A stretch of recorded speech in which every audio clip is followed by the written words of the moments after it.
穿越了。明日午时一并问斩。长风，叔父对不起你，都是叔父害了你呀！我想起来了，京城里发生了一桩惊天谜案，宰相公子死在了密室中，唯一的钥匙就在他未婚妻慕云熙身上。宰相下了死命令，3日之内必须结案，否则所有人都得跟着掉脑袋。长风，你醒了，你别怕，叔父想办法，叔父一定想办法。叔父，你负责谭超卷宗，可曾带在身上？长风，别白费力气了，此案人证物证俱全，凶手就是慕云熙。密室，单一嫌疑人，动机明确，证据链完美，这可是典型的栽赃加害，左右都是死，何不赌一把？我有过目不忘之能，我需要一个活下去的机会，也想保全叔父一家。长风，这些卷宗你看一眼就好，千万不能让外人知晓。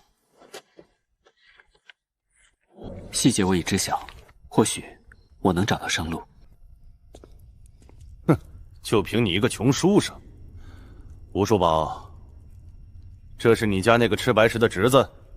哼，一个连秀才都考不上的废物，也敢妄议国之大案！你这当叔叔的也是，自己没本事，还指望一个废物翻身？张玉成，我虽是白身，却也听闻此案尚有疑点。物证人证俱在，何来疑点？小子，饭可以乱吃，话可不能乱说。李公子死于子时3刻，而书房守夜的仆人是在子时1刻亲眼看到穆小姐怒气冲冲的持刀闯入。这有什么问题吗？女子力弱，与李公子搏斗一番，花了些时间才得手，合情合理。不合情理。宰相府待客用的是顶级雨前龙井，此茶冲泡后1刻钟内茶汤碧绿，香气最盛。过了1刻钟，茶汤便会转黄，香气大减。而仆人说，他端茶进去时，李公子正在独自赏画，茶是刚泡好的，可案发后那杯茶仍是碧绿的。这意味着，从穆小姐闯入到李公子死亡，前后不超过1刻钟。一个闺阁弱女子，要在1刻钟内杀死一个常年习武的宰相公子，用一把匕首精准地刺入心脏，一击毙命。张玉锦，您觉得这合乎逻辑吗？你胡说八道！巧合，这都是巧合，是吗？张玉晨，那卷宗里写着伤口平滑，深可及柄。可那把定情的匕首，刀柄上镶了12颗大小不一的东海明珠，用这样的匕首行刺，创口边缘必然会留下不规则的撕裂。这意味着只有一种可能，凶器另有他物。妖言惑众，来人，把他给我抓起来！住手！裴青，裴青，你叫什么名字？草民顾长风。你刚才的话有几分把握？并非把握，是逻辑，逻辑不会骗人。好，本官现在给你一个机会，你以白衣之身暂为我大理寺顾问，随本官去一趟宰相府，重验现场。若你说的是真的，本官保你平步青云；若你妖言惑众，本官会亲手拧下你的脑袋。草民遵命。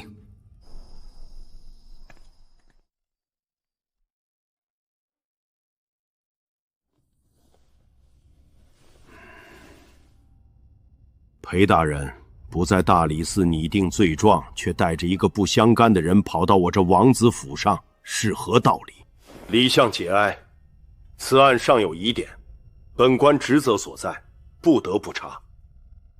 这位是本官请来的顾问，于案情或有注意。顾问，哼，一个白衣庶子也配谈国之大案？裴宣，你是觉得本相老了，还是觉得本相死了儿子，连脑子也糊涂了？人证物证俱全，凶手就是慕云熙。你要查什么？查他是如何丧心病狂，还是查他穆家如何一手遮天？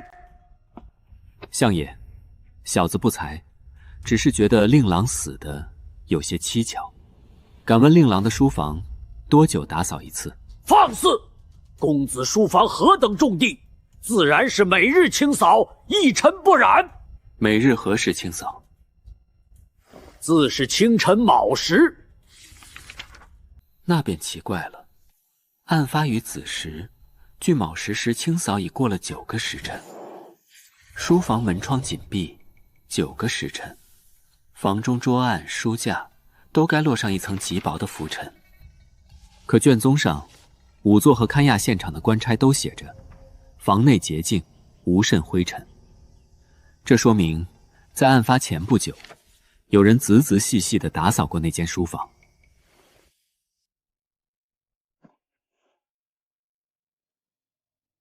带他们去书房。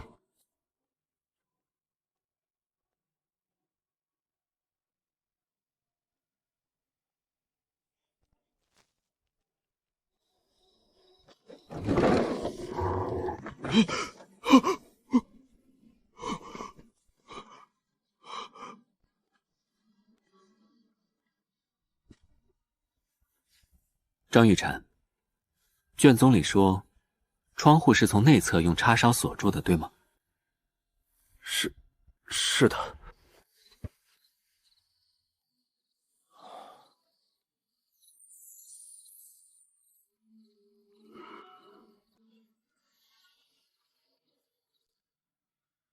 相爷，借您小刀一用。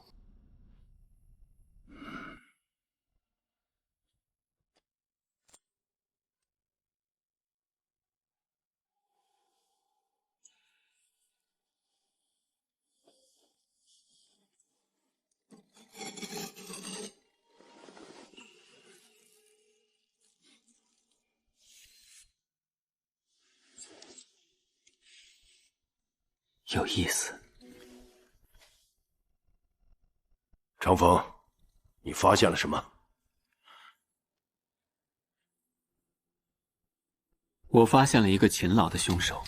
他不仅在杀人后打扫了房间，还顺便给窗户插销上了点油。上油？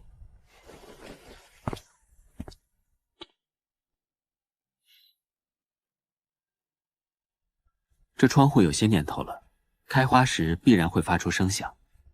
为了从外面拨动插衫，还不发出任何声音，最好的办法就是润滑了。润滑窗销最好的东西，便是这方墨。可凶手不知道的是，松烟微末的油脂在润滑黄铜时，会析出一种白色的教化物，就是我们看到的这些白色粉末。凶手在制造密室时，不小心在窗台上留下了一道划痕，而这道划痕里也留下了同样的粉末。这间书房不是被人从内部反锁的，而是被人从外部精心伪造成了密室。你继续说。张玉成，劳烦复述一遍卷宗上关于窗口的描述。窗口。哼，卷宗上写着，窗口位于左胸，状狭长，边缘平滑，深刻极柄。诸位，假设我要用这把匕首一刀贯穿一块肉，那么这些明珠必定会在窗口周围留下12个深浅不一的撕裂伤。冲口边缘绝不可能平滑。这许是穆小姐力气小，没能将匕首完全刺入。若是未能完全刺入，痛口深度便会与卷宗上的深刻极柄相矛盾。更重要的细节，这上面的血迹，如果穆小姐持刀刺入再拔出，血液不仅会沾满刀身，更会渗入刀柄与刀身连接的缝隙。可我们现在看到的血迹只覆盖了刀刃部分，这不像是刺入人体后留下的血迹，而是有人用毛刷将血涂抹上去的。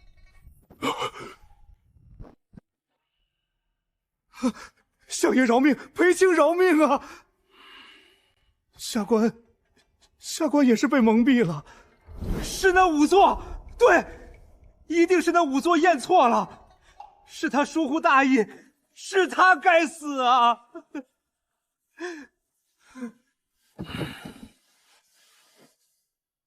裴宣，本相要真相，本相要真正的凶器，要看到那个砸碎的脑袋。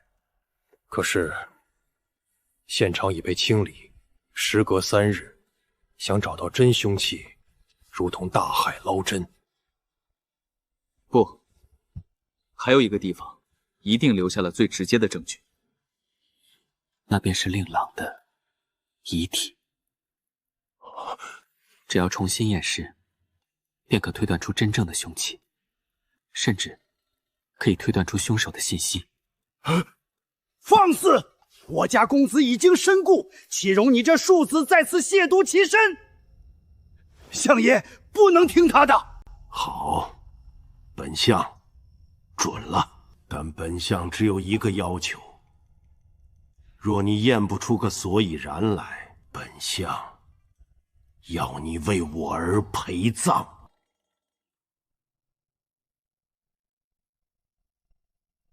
裴大人，相爷可以开始了。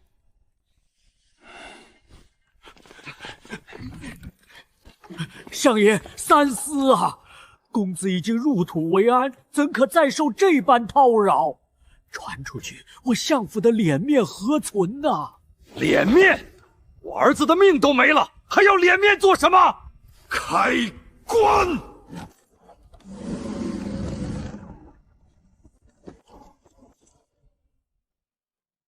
长风，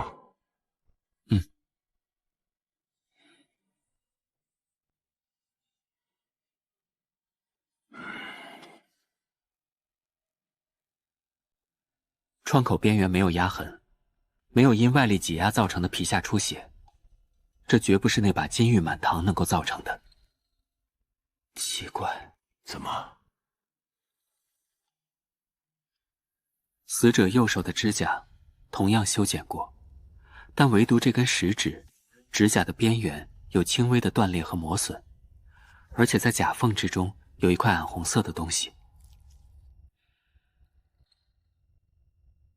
这不是血块，是漆料。相爷，您府中的桌椅门窗可有用到这种暗红色的漆？这是丹心木。丹心木，正是。这是一种产自南疆的珍稀木料，整个京城只有一处地方会用。是哪里？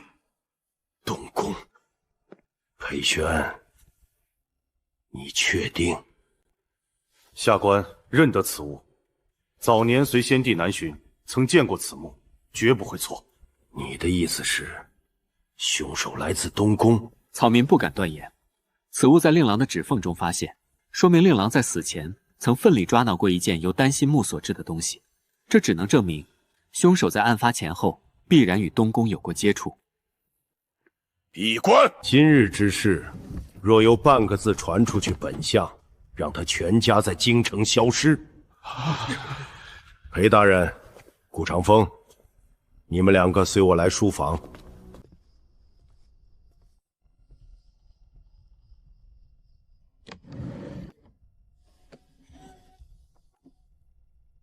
顾长风，本相不管你是什么人，也不管你有什么目的，从现在起，你要做的只有一件事：查清楚我儿子的死到底和东宫有什么关系。凭此铁牌，相府内卫、京中眼线，皆可为你所用。裴宣会从旁协助你，大理寺的卷宗人力也随你调遣。相爷，草民只有一个问题。说。重新验尸之事，该如何对外界交代？这有何难？简单，抓人，就抓那个仵作，验尸不明，疏忽大意，险些酿成惊天怨案。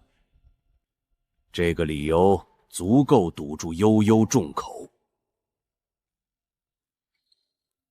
相爷，不可，只抓一个仵作，是扬汤止沸，外界只会认为是我大理寺内部勘验不精，而穆将军也未必会领情。最重要的是，我们也会因此失去让凶手露出马脚的机会。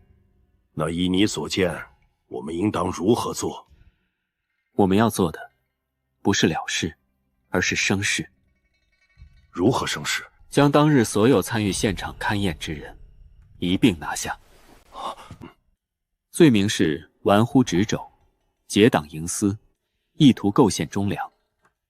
如此一来，重开棺椁便不是什么冒犯之举，而是查明真相的手段。好一个生事！就照你说的办。裴青，剩下的事你知道该怎么做。下官明白。张茂，下官在。你涉嫌在李公子一案中玩忽职守、伪造文书，意图构陷朝廷命有家眷。来人，将他官服剥了，打入天牢，听守审问。什么？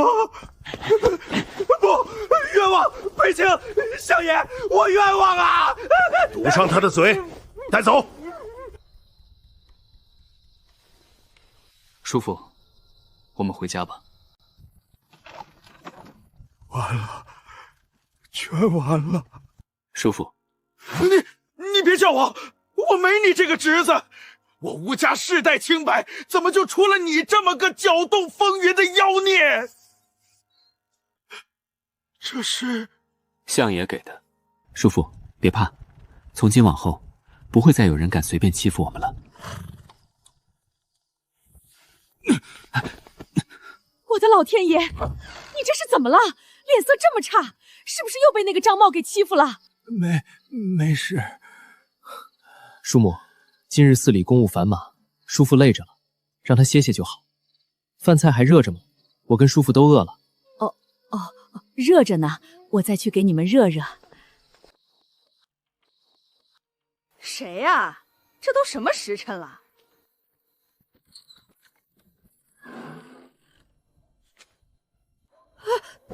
你找谁？顾先生。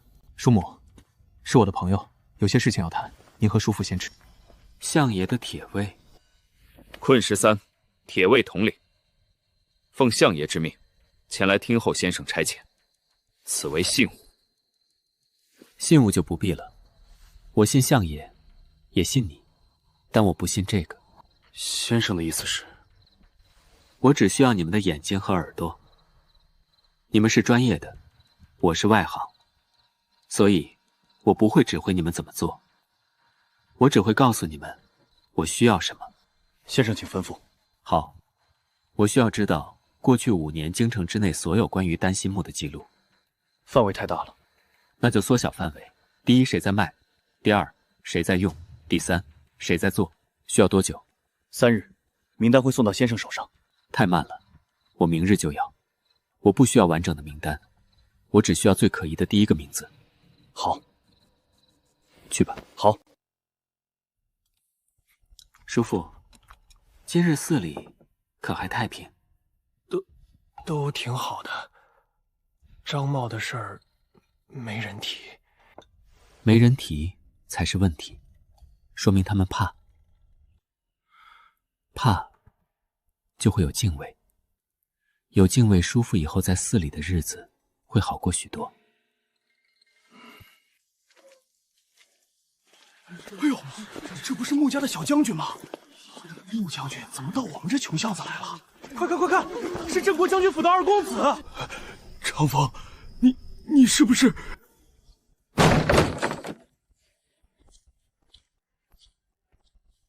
你就是顾长风。正是在下，不知将军造访有何贵干？我叫穆云昭，穆云熙是我姐姐。我听裴大人说了，是你看出了此案的破绽。裴大人谬赞，草民只是做了分内之事。分内之事？哼！我不管你是谁的人，也不管你有什么目的。我姐夜阴庄破事受尽折辱，如今虽然洗清了嫌疑，可这笔账我穆家记下了。我今日来只问你一件事，你有没有把握找出真凶？穆将军，查案需要时间。我没时间。顾长风，我给你3天时间，3天之内，你若是找不出个所以然来，我不管你是谁的人，我穆云昭的枪可不认人。将军留步。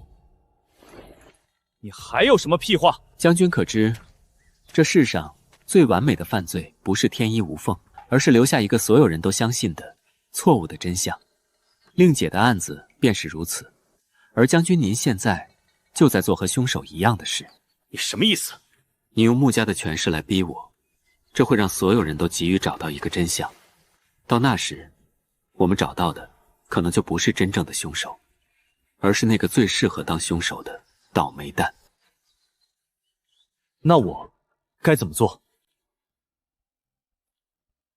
很简单，帮我一个忙。我凭什么帮你？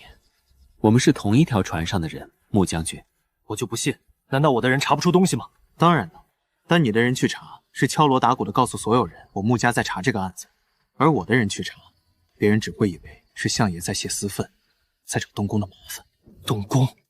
你想做什么？我需要京城的军用防卫图。你疯了！你要那东西做什么？啊？凶手杀了人，从相府离开，他想要处理掉这些证物，他必须找到一个绝对不会有任何人经过的真空地带，只有军用图才能告诉我这个真空地带在哪里。将军，你现在还觉得你的人和我的人做的是一样的事吗？图我可以给你，但不是现在。明日午时，在城南的破庙，我等你，你一个人来。哎呦，我的桌子，这可是上好的楠木啊！这天杀的，就这么给砸了。叔母，旧的不去，新的不来，回头我给您换个更好的。穆家的人呢？走了？走了？走了就好。唉，这日子是真没法过了。叔父，夜深了，地上凉。长风啊，咱们家就不能回到从前吗？回不去了。从我踏进相府的那一刻起，就回不去了。叔父，以前我们是案板上的鱼，谁都能来割一刀。现在我们是拿刀的人，虽然这刀很重，但至少我们有了选择割谁的权利。我答应你们，我会让这个家好起来，但在这之前可能会有些吵，你们忍一忍。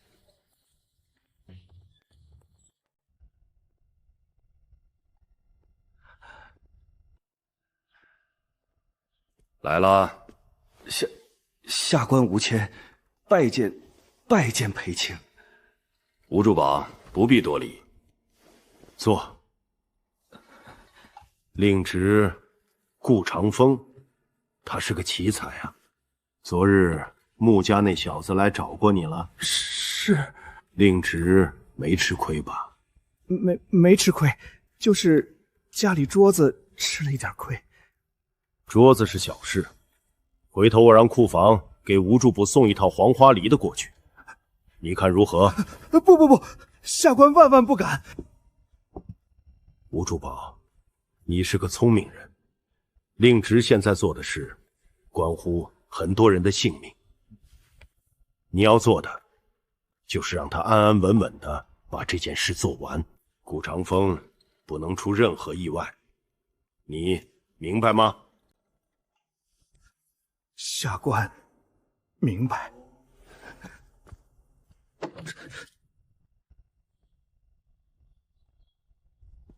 将军，你迟到了。我从军中大营过来，路远，你倒是来得早。你要的东西，多谢。昨天说我是在做和凶手一样的事，我回去想了一夜，没想明白。将军想不明白什么？凶手留下一个错误的真相，是为了脱罪；我逼你，是为了找出真凶。我们目的不同，如何能是同路？将军，你只知其一，不知其二。你以为凶手伪造一切，只是为了嫁祸令姐，让自己脱身吗？难道不是？不，他真正的目的是想通过你们镇国将军府，将这盆脏水泼到另一个人身上。谁？兵部。不可能，这么做对他有什么好处？将军，你还在想谁是凶手？可人家想的已经是如何利用这桩命案来扳倒他的政敌了。凶手嫁祸令姐不是目的，只是手段。他真正要引爆的是兵部这桶黑火，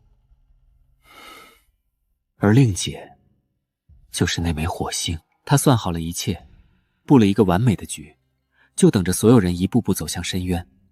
只可惜他没算到我会开棺验尸。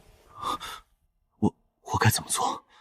告诉你父亲，让他什么都不要做，不要联系兵部的任何人，就当什么都没发生过，安心的等着大理寺的消息。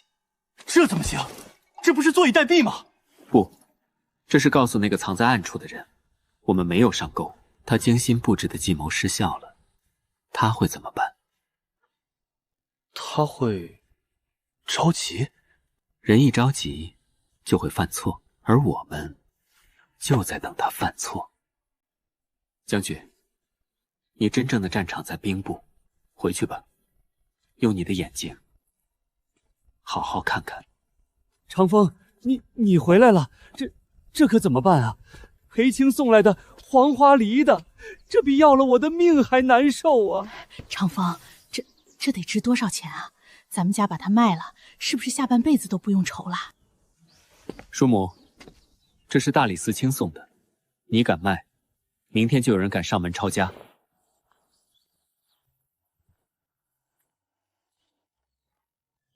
西市王麻子承接官司木火，曾为东宫赶制一批器物，名目书架。这条巷子在地图上居然是空白的，没有岗哨，没有巡逻线，简直就是完美的真空地带。凶手行凶后，一路向西来到王麻子的木屐铺，在这里处理掉了凶器和血衣。叔父，我想请您帮个忙，我想找一个西市的泼皮混混，要那种地头蛇，机灵但嘴巴严实的。找泼皮混混？他这查案的路子怎么越来越野了？长风啊，咱们能不能换个法子？叔父在大理寺好歹也认识几个手脚麻利的差役，差役有官身，一举一动都代表大理寺。我们要的是一条能钻进老鼠洞里的蛇。可我上哪儿找去蛇呀？老吴，你忘了，你那个远房表舅家在叫什么猴子的，不就是整天在西市码头上晃荡，没个正经差事的？你说三猴子，那小子油嘴滑舌倒是块料，可我哪有脸去使唤他？以前见了面，他都拿鼻孔看我。以前是以前，现在是现在。你现在可连玉成都能一句话掀翻的吴主簿，你怕他？好，我去找。哟，这不是我那在大理寺当差的九品芝麻官吴表叔吗？什么风把您这尊大佛吹到我们这小庙里来了？三猴子，我找你是有桩正经事。正经事儿，表叔，您可别吓唬我。叔，您这是？这只是定金，事成之后还有10两。说，您说吧，什么事儿？只要不掉脑袋，就算是去捅御史家的蜂窝，我也给您办了。不是捅蜂窝，是让你去下一份订单。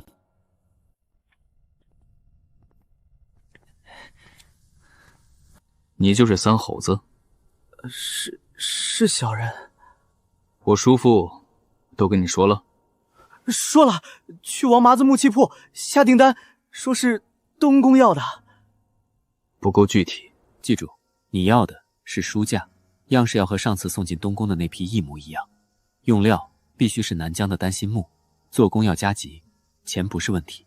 还有，你去的时候姿态要高，要拿出宫里办事的气派来，但言谈之间要不经意地透露出3点：第一，这批书架是给太子妃娘家那边添置的；第二，催他快点，就说相府那边出了事，最近风声紧；第三，你要无意中抱怨一句，就说上次送进宫的那批书架里有一只脚龟的尺寸不对，害你在主子面前挨了骂，让他这次务必仔细，若是再出错，仔细他的皮。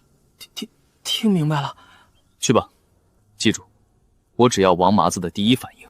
他说了什么，做了什么，一个字，一个眼神都不能漏掉。长风啊，你说万一那三猴子嘴不严实，把咱们给卖了，可怎么办？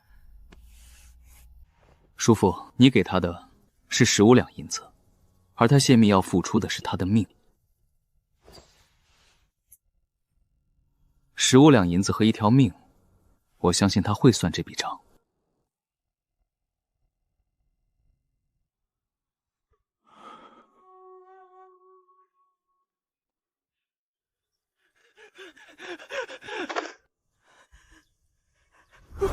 顾先生，您不是人，您是神仙，您是活神仙。起来说话。小人照您的吩咐，去了王麻子那铺子。那孙子一开始还爱答不理，拿我当叫花子打发。等我把东宫2个字一亮，他那脸变得比翻书还快。我按照您的说法催他快，说相府出了事儿，风声紧，他那手抖得跟筛糠似的。最绝的是您教我的那句，他听完当时就跳了起来，尖着嗓子喊：“脚贵？什么脚贵？公公，您是不是记错了？那批书架小的可是亲手量的尺寸，绝不会有错。他这是不打自招啊！他慌了，他以为是那晚藏东西的事儿露了馅儿。他后来还说了什么？后来他一个劲儿的跟我赌咒发誓，说他做的都是书架，说那批货从头到尾都是刘公公亲自盯着的，绝不可能出错。他还想塞给我钱，让我回去在主子面前美言几句，我哪敢要啊！吓得我撒腿就跑了。刘公公，这又是一个新出现的名字，一个东宫的太监。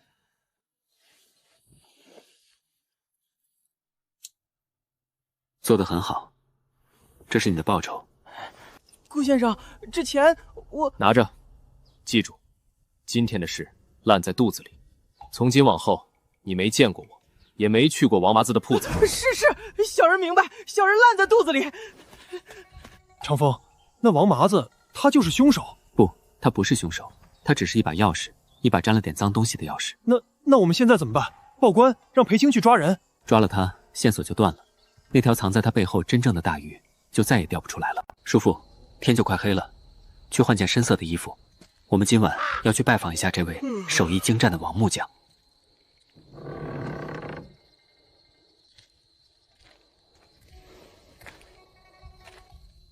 长风，我怎么感觉背后有人跟着？那是风吹过巷口，卷起了几片落叶。长风，是不是巡城营的猎犬发现我们了？那是东头张屠夫家的阿黄，饿了。长风，有鬼火啊！叔父，那是谁家姑娘晚上起来上茅房提的灯笼？就是这里了。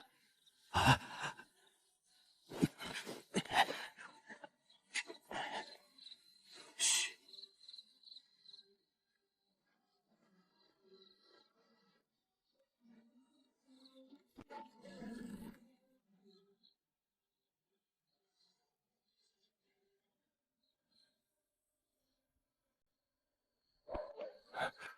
走吧，叔父。鱼饵已经撒下去了，现在我们只需要回家，安安稳稳的睡一觉，等那条真正的大鱼自己送上门来。吴助磊，令侄那边可有进展？回禀裴青，一切尽在长风掌握之中。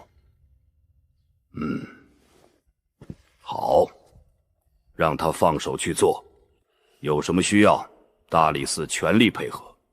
是。长风，喝碗汤解解暑。谢谢叔母。你跟叔母说句实话，这事儿到底什么时候是个头？叔母，您钓过鱼吗？钓鱼？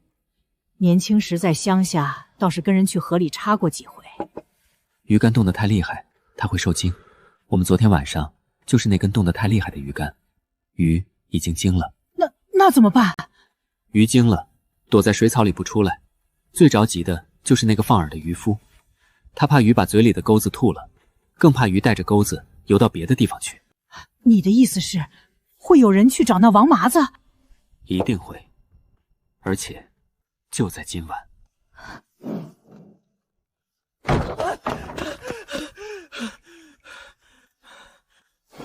顾先生，真让您给说着了，来了！说清楚，谁来了？一辆马车，不起眼的那种青布小车，连个徽志都没有，就停在巷子口。车上下来一个人，穿着灰扑扑的斗篷，戴着兜帽，可那走路的姿势，我敢保证，绝对是个宫里出来的公公。他进了王麻子的铺子，进了，走的还是后门，跟做贼似的。我亲眼看着他敲了3下门，一长两短，然后门就开了，他闪身就进去了。长风，我们现在怎么办？要去抓人吗？不，我们不抓人，我们去送一份大礼。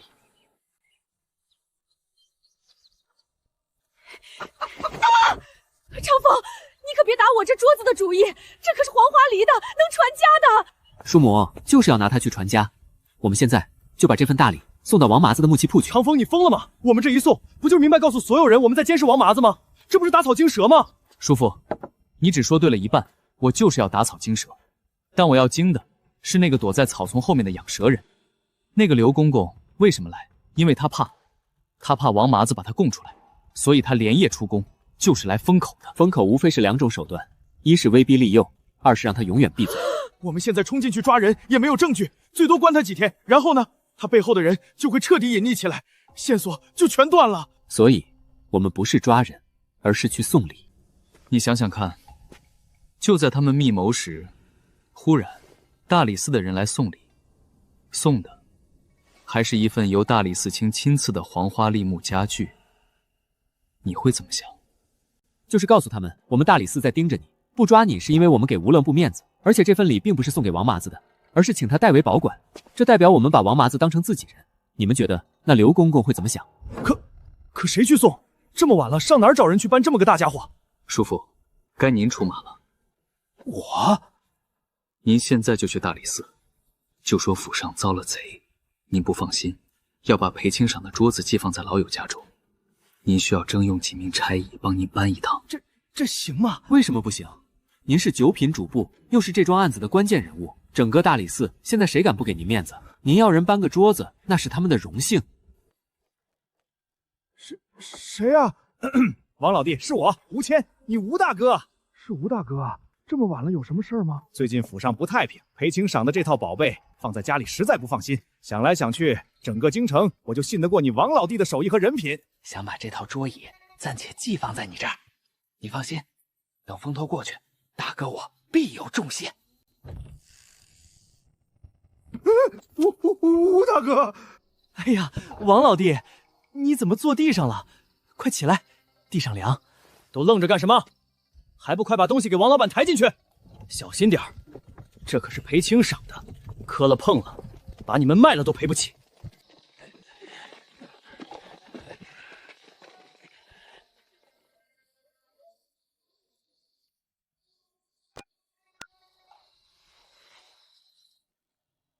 瞅完了，王老弟，放在你这儿，大哥我心里就踏实了。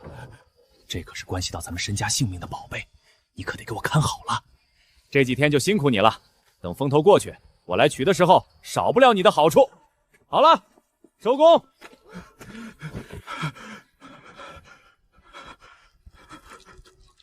长风，那个穿斗篷的人，我好像看见他跑了。我看见了。跑了？那我们不就白忙活了？不，叔父，我们今晚的目的是去送信的，那个人就是信。我们把他这封信安安全全地送回到了他主人的手里。顾公子，那信上写了什么？信上写着，你的棋子已经废了，他现在是我的刀，这把刀随时会捅向你。那接下来呢？叔父，您现在需要做2件事。第一，回去明天照常去大理寺，对谁都不要提今晚的事，包括裴大人。第二，安排几个人全天盯着王麻子的铺子，我要知道在接下来的几天里有谁会去见他，或者说杀他。顾公子放心，我们兄弟几个轮流盯死他，一只苍蝇飞进去，我们都给您记下公母。先生有什么吩咐？你回到西市的阴沟里去，替我听一些不一样的声音。头儿，你说那姓顾的小子是不是在耍咱们？咱们在这儿蹲了半天了，连个人影都没见着，这都快1天了，别说人了，连只野猫都没见着。别废话，那位先生不是咱们能议论的，让你盯着，就给老子盯死了。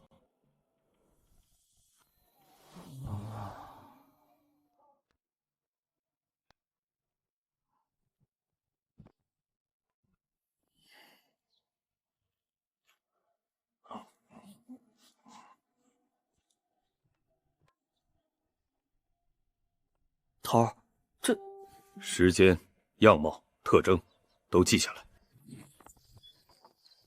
先生，打听到了，太子妃娘家最近确实在倒腾木料，采买的全是顶级的紫檀、黄花梨，手笔大得很。但奇怪的是，他们没找京城任何一家木器铺子打家具，说是要按回金陵老家修祖宅。修祖宅需要从京城运木料回金陵？谁说不是嘛？金陵那边什么好木头没有，非得在京城买了运回去，这里面肯定有猫腻。涂大人，顾公子出事了，王麻子的铺子邹水了。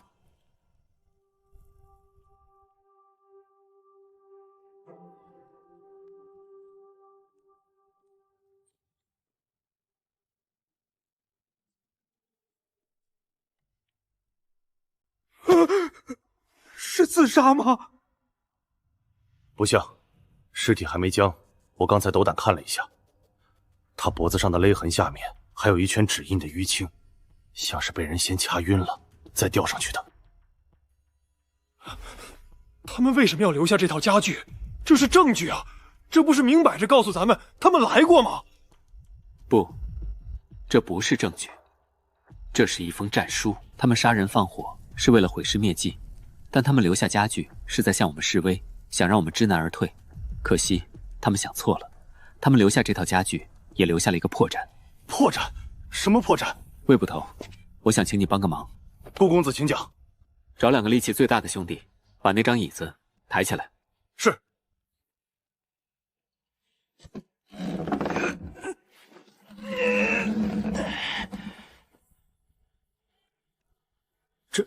这有什么问题？问题大了。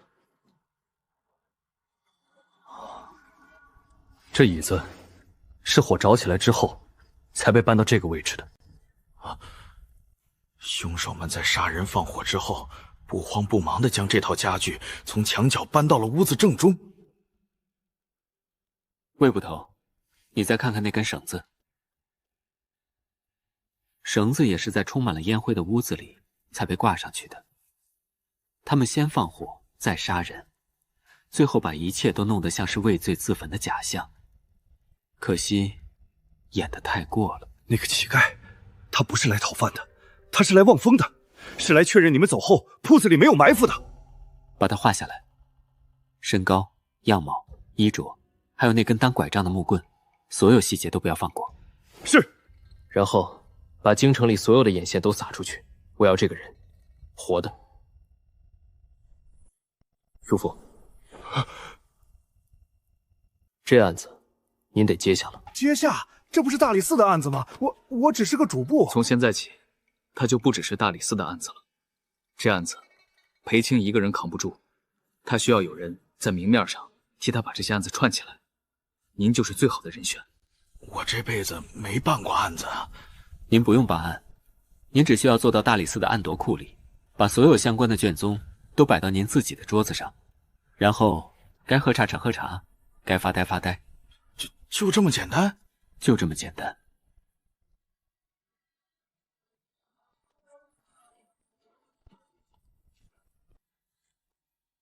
先生，我总觉得宋家买木料这事儿跟这个案子脱不了干系。当然，或许他做的东西比我们想象的要大得多，大到需要用修一座祖宅的木料才能掩盖过去。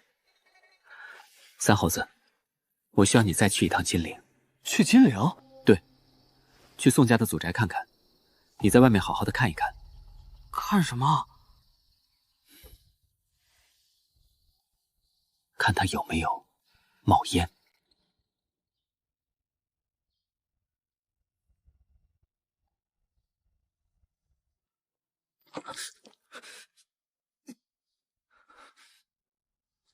吴主簿真是辛苦了。王大人，不必多礼。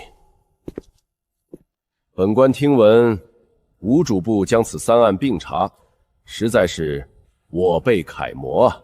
李相丧子，穆将军爱女心切，此案早已是权臣相争的利器。吴主榜，你若有任何需要，我督察院必定为你撑腰，定要将这朝堂上的污浊一扫而空。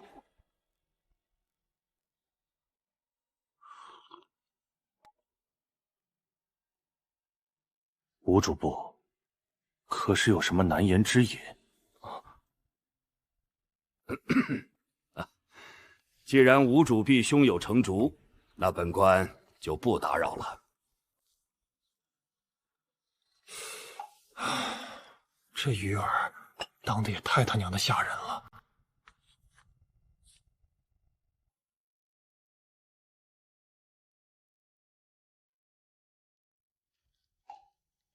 叔母，您看这根棍子，像不像咱们家那棵树的树枝？不像，咱们家树枝子哪有这么直的？再说了，这颜色也不对，黑不溜秋的，看着就硬。这要是打在人身上，一棍子下去，骨头都得断。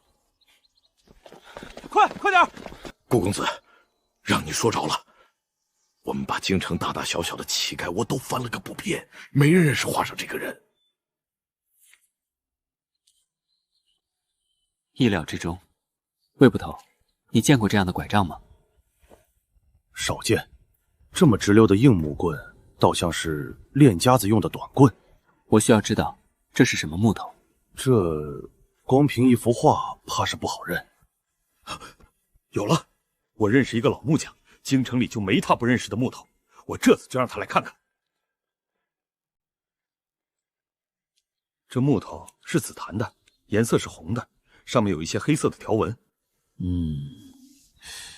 若老朽没看错的话，这应该是铁华木。铁华木？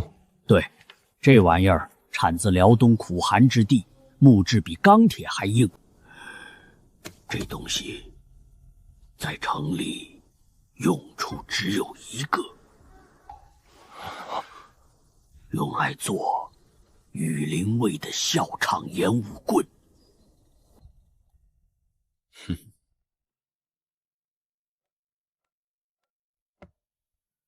有意思。他们终于忍不住，把爪子从阴影里伸出来了。魏捕头，把这张画像再复制100份，贴满京城的大街小巷，就说此人乃是西市焚火案的凶犯，大理寺悬赏白银500两，征集线索。顾公子，不可，这会惊动羽林卫，到时候我就是要惊动他们。哼，我要看看，是他们来找我们，还是那个养蛇人把这根木棍也给烧了。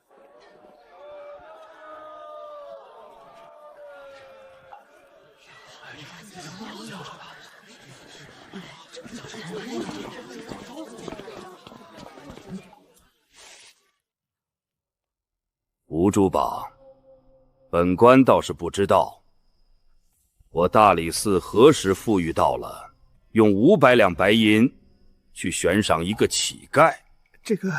那个裴青，让他说。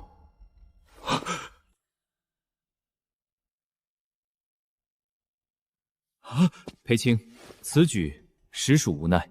无奈？我看你是胆大包天，你把羽林卫的脸按在地上抽。你知不知道，今天一早，羽林卫的指挥使已经派人来我这里问话了。他问了什么？他没问，是因为他不敢问，或者说，他背后的人不让他问。现在全城的人都在找他，那个养蛇人会怎么做？他只有2个选择。第一，眼睁睁看着这颗棋子被我们抓住，然后顺藤摸瓜，摸到他自己身上。你这是在赌！你在拿整个大理寺，拿本官的乌纱帽，甚至拿你叔父的性命在赌！不，我信奉逻辑，养蛇人一定会选第二条路，因为棋子可以再找，他自己却只有一条命。所以你已经布下了网，就等着他去杀人？不抓，我等着他来送礼。送礼？裴青，裴青，顾公子找到了，活的，死了，在一条臭水沟里发现的。那根铁骸木棍被人从中断成了2截，另一截塞进了他的嘴里。你是怎么知道的？我不知道，我只是在计算人性。一节插心口，这是为了致命，为了让他立刻闭嘴，干脆利落；另一节塞嘴里，这是羞辱。凶手就是要告诉我们，你们不是要找一个乞丐吗？现在我把他杀了，他不是羽林卫的士兵，他就是一个卑贱的乞丐。裴青，现在不是愤怒的时候，我们现在去看一看这份回礼。备马。另外，把那个老木匠也一并带上。带他去做什么？一根木棍能看出产地和用途，那么2折断棍，自然也能看出折断它的究竟是人还是野兽。裴青，我也要去吗？走吧，吴主宝，你不是鱼儿吗？鱼死了，饵自然也要去看看。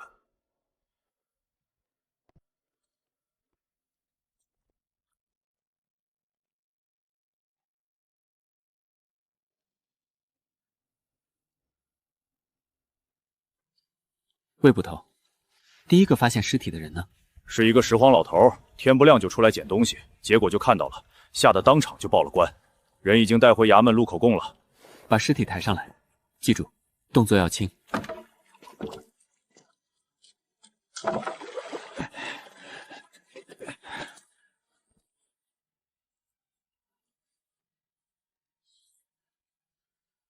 裴青，你看这里，这伤疤有什么问题？问题很大。老人家，你再看看这断成2截的棍子。顾公子，老朽刚才斗胆看了一下，这棍子断口之处非同寻常。怎么个不正常法？回您看，这断口虽然参差不齐，但整体上却是一个极为平整的斜面。这根棍子，它是被人用手生生熬断的。而且有这种本事的，绝不是寻常的江湖把式，而是军中汉族。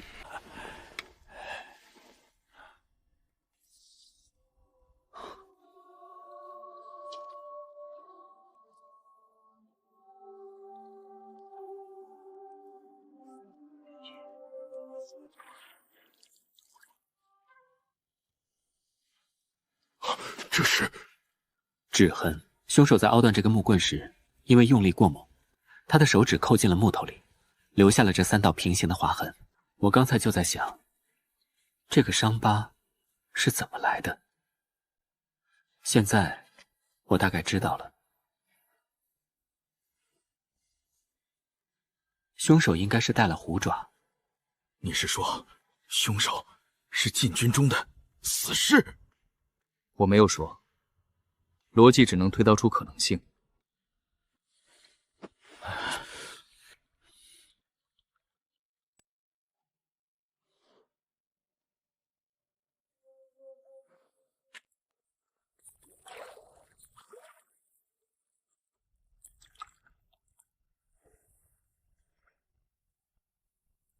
这是什么意思？凶手杀人之后，还特意往他嘴里塞颗金牙。这颗金牙不是寻常的金牙。哦，有何不同？你们看这里，王，姓王的多了去了，这能说明什么？这不是寻常的楷体字，这是督察院专用的书立体。你是说，这颗金牙的主人是督察院的人？不一定，但他告诉了我们3件事：第一，凶手能轻易弄到一颗来自督察院官员的金牙；第二，这颗金牙就像一个标签，他在告诉我们，督察院里有他的人，而且这个人恐怕和这枚棋子一样，随时可以被舍弃，被当成下一个回礼送给我们。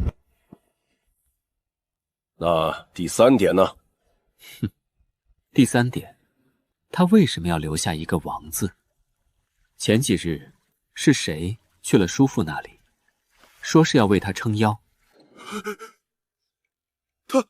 他，凶手在用这颗金牙告诉我们，你们的每一步我都知道，你们和谁接触过我也知道，那个姓王的，就是我的下一颗棋子，你们敢动他吗？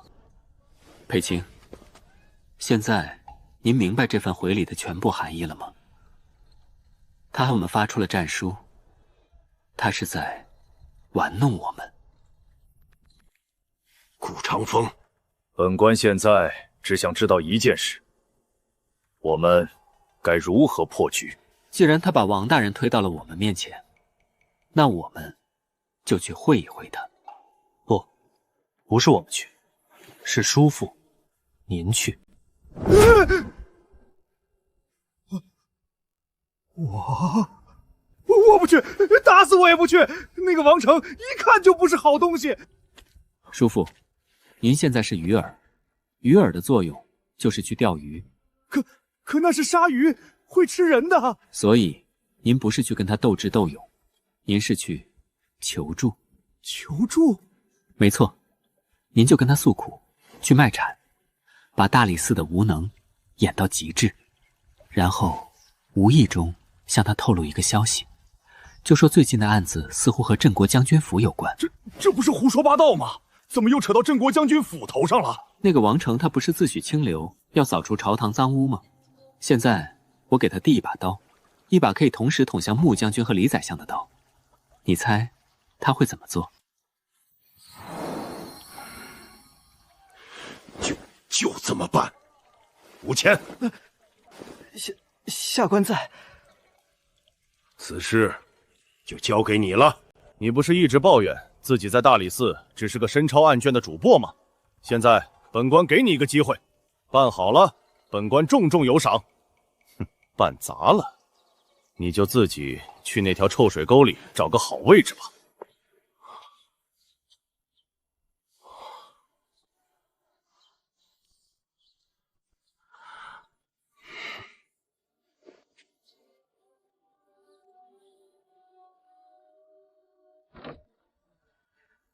吴主郎，别来无恙啊！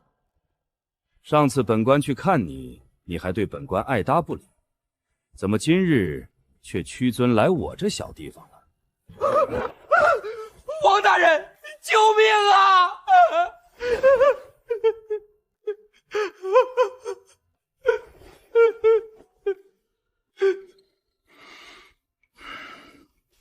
吴主保，你这是做什么？快起来，有话好好说。王大人，你要是不答应救我，我今天就跪死在这里。吴主簿，你先起来，有什么委屈你跟本官说，只要是本官能做到的，一定为你做主。王大人，我快活不下去了呀！此话怎讲？相爷要报仇，将军要翻案，裴青两头受气，就把火都撒在我们这些底下人身上。那个乞丐就死在臭水沟里。唉，吴叔宝，这朝堂就是个吃人的地方，只是本官没想到，连裴青他也变得如此不近人情。王大人，您是不知道啊，现在这案子又出变故了。哦，我那个侄子顾长风，他又发现新线索了。可这个线索，太吓人了。裴青听了之后，当场就警告我那侄子不许再查下去。什么线索？吴主宝，你我之间还有什么不能说的？你放心，你今日在这里说的每一个字，都出不了这间屋子。我侄儿发现王麻子曾经跟镇国将军府有过秘密往来。什么？而且我侄子还推断，王麻子铺子里的那把火是为了伪造证据。伪造什么证据？伪造王麻子是自人的假象。其实王麻子是被人灭口的，而灭口的人就是穆家派去的。他们杀王麻子是为了掩盖一个更大的秘密。什么秘密？王麻子，他根本不是什么普通的木匠，他其实是穆家的一个眼线，专门负责给军中打造一些见不得光的东西，私造兵器，结党营私，意图谋反。好啊！吴主榜，你这次可是立了大功了。你放心，这件事本官管定了。裴宣不敢查，我来查；他不敢管，我来管。本官一定要将穆家的滔天罪行公之于众，还大钱一个朗朗乾坤。你回去就当什么都没发生过。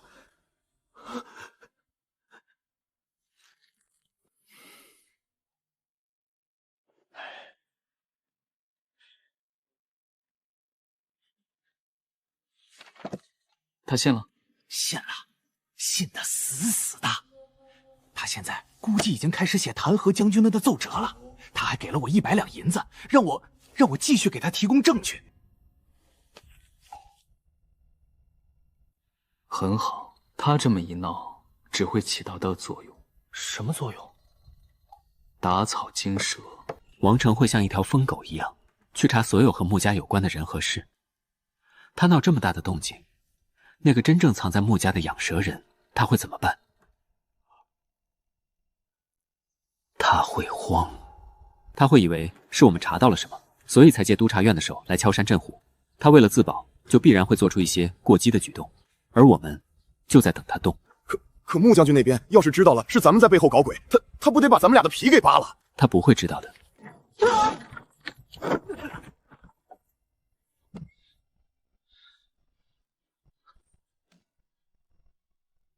顾长风，穆将军，何事如此动怒？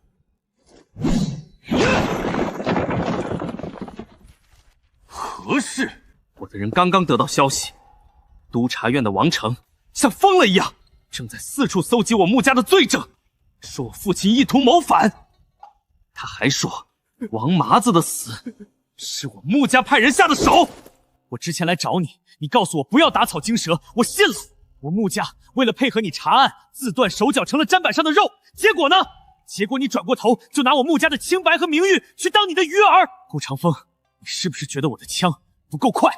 将军，你发泄完了吗？发泄完了，就请把枪从我的面前拿开。他挡着我看卷宗了。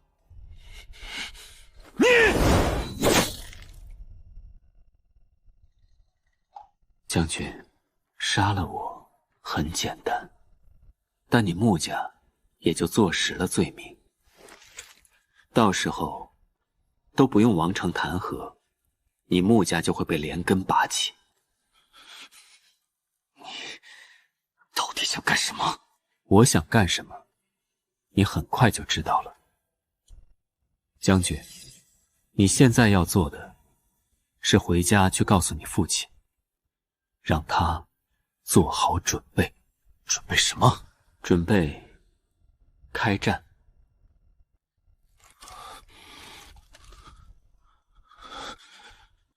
你什么意思？字面意思，王成就是一条疯狗，而养蛇人只会躲在暗处看戏，所以这潭水还不够浑。我们要在这潭水里再扔下一块巨石。什么巨石？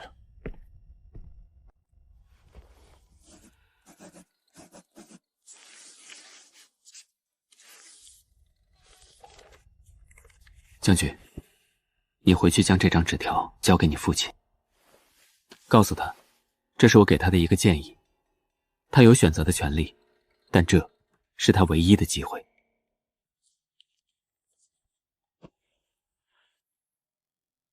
好，今日是在下鲁莽了。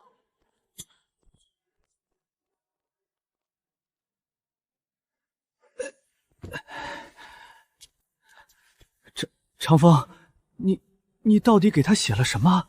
没什么，只是教他如何把水搅得更浑而已。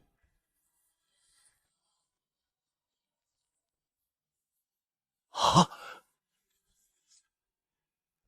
穆天成，你拥兵自重，迟早是我大钱的心腹大患。这次看我如何将你连根拔起！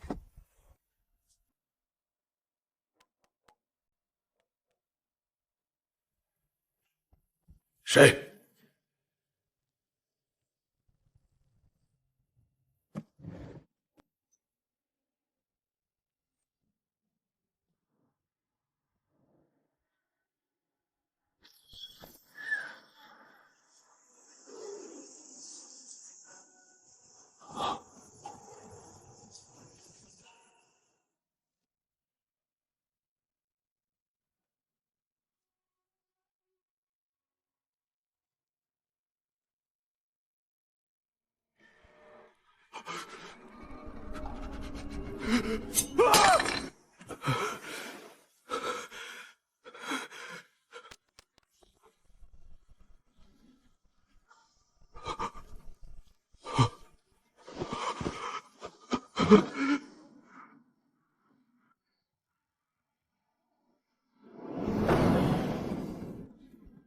主人，事情已经办妥了，王城短时间内应该不敢再有任何变动。穆家那边有什么动静？我们查到，今天下午穆云昭闯进过大理寺，和顾长风发生了激烈的争吵。哦，结果呢？结果，穆云昭是自己走出来的，虽然脸色不好看，但并没有动手。有意思，一个能让穆云昭那种火爆脾气都强行忍住怒火的人，这个顾长风比我想象的还要有趣的多。既然王城这条狗暂时废了，那我们就给他找点事做。传我的命令下去，明天一早我要在安定门的乱葬岗看到一具新的尸体。谁的尸体？那个验过木棍的老木匠。昨夜有黑衣人闯入老木匠家，却被另一伙人给打跑了。有人去刺杀老木匠了！长风啊，这可怎么办啊？咱们这边刚查到一点线索，这万一老木匠真出事了，咱们可怎么交代啊？叔父，你觉得我们现在还有退路吗？那现在怎么办？那个王成被吓破了胆，估计也不敢再闹腾了。咱们这棋不是下成一盘死棋了吗？谁说线索要断了？这场失败的刺杀，恰恰是敌人送给我们的最好的一份大礼。啊！他太急了，急就会出错，我们只需要等着。等什么？等一只黄雀。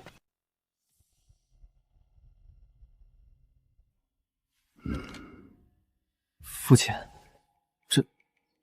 这能行吗？这个顾长风会不会是李芳派来故意坑害我们的？他不是李章的人。李章那个老狐狸只会用权术压人，用阳谋害人的法子，他想不出。阳谋？对，是阳谋。如果我们不这么做，那个藏在暗处的敌人会继续逍遥法外，我们会一直处于被动的境地。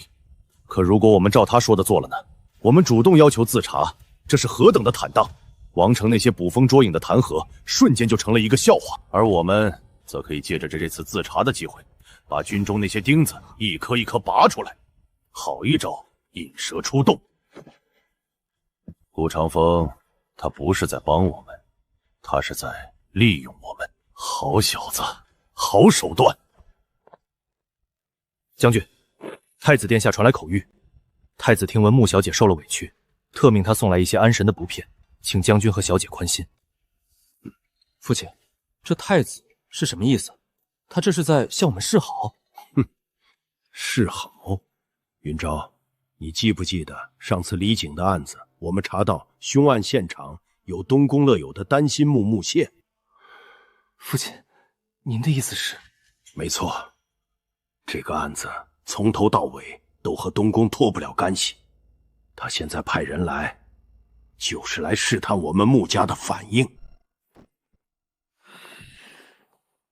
备马，我要立刻进宫面圣。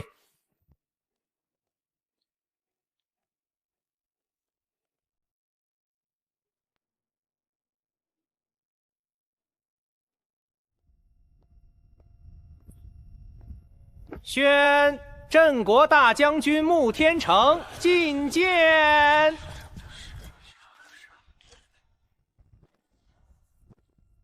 臣穆天成叩见陛下，吾皇万岁万岁万万岁！穆爱卿，平身。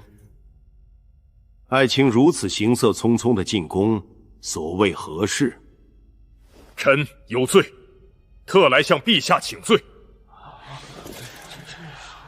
哦，爱卿何罪之有啊？督察院御史王成昨日上书弹劾于臣，其一，弹劾臣治家不严，纵女行凶，谋害宰相公子李景；其二，弹劾臣私造兵器，意图谋反。朕相信穆爱卿的忠心，此事朕已交由大理寺详查，爱卿不必介怀。陛下，我穆家3代忠良，为国戍边，抛头颅洒热血，从无半句怨言。如今奸佞小人当道，一纸奏诉就想将我穆家钉在谋逆的耻辱柱上，臣不服！我北京30万将士不服！那依爱卿之见，当如何？臣穆天成恳请陛下立刻派遣钦差彻查我镇国将军府，不止将军府，所有与军方有关的衙门一并彻查。若查出我穆家私造了一刀一枪，臣愿将这颗项上人头亲手奉上，以儆效尤。穆爱卿，你可知你这番话意味着什么？臣知罪。传朕旨意，大理寺卿裴宣为主审，御史大夫为监察，即日成立钦差卫队，彻查镇国将军府一案，所有部门全力配合。任何人胆敢有丝毫阻拦、隐瞒者，以同谋助处，杀无赦。朕倒要看看，这朗朗乾坤之下，到底是谁在忠心为国，又是谁在祸乱朝纲？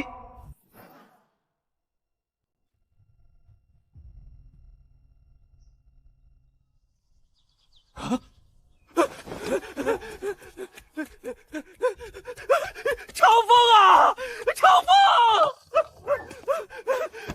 叔父，何事如此惊慌？天都塌下来了！穆老将军他自请查办，把兵部武库都牵扯进去了。哦，知道了。这不会是你出的主意吧？叔父，您觉得穆老将军是傻子吗？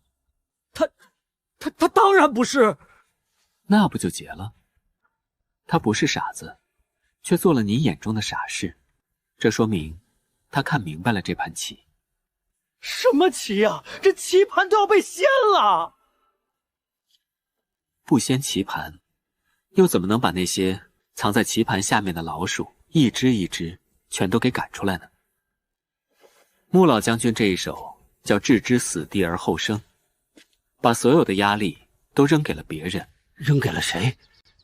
第一个是王成，第二个是宰相李圭。而第三个也是最重要的一个，是那个藏在暗处的真正的养蛇人。他看到穆天成摆出这么大的阵仗，他会慌，他会以为穆天成真的掌握了什么，为了自保，他必然会加快动作，而他越是着急，露出的破绽就会越多。那我们现在怎么办？我们什么都不用做，我们只需要坐在这里，安安静静的看戏。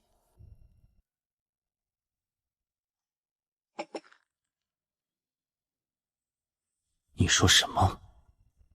再说一遍。回殿下，镇国大将军穆天成今早在金銮殿上自请查办，他还请求陛下彻查兵部武库。废物，一群废物！杀一个老木匠，人都没杀成，结果呢？结果却逼出了一头疯虎。好一个穆天成，好一个顾长风！这是阳谋，这是摆在台面上的阳谋。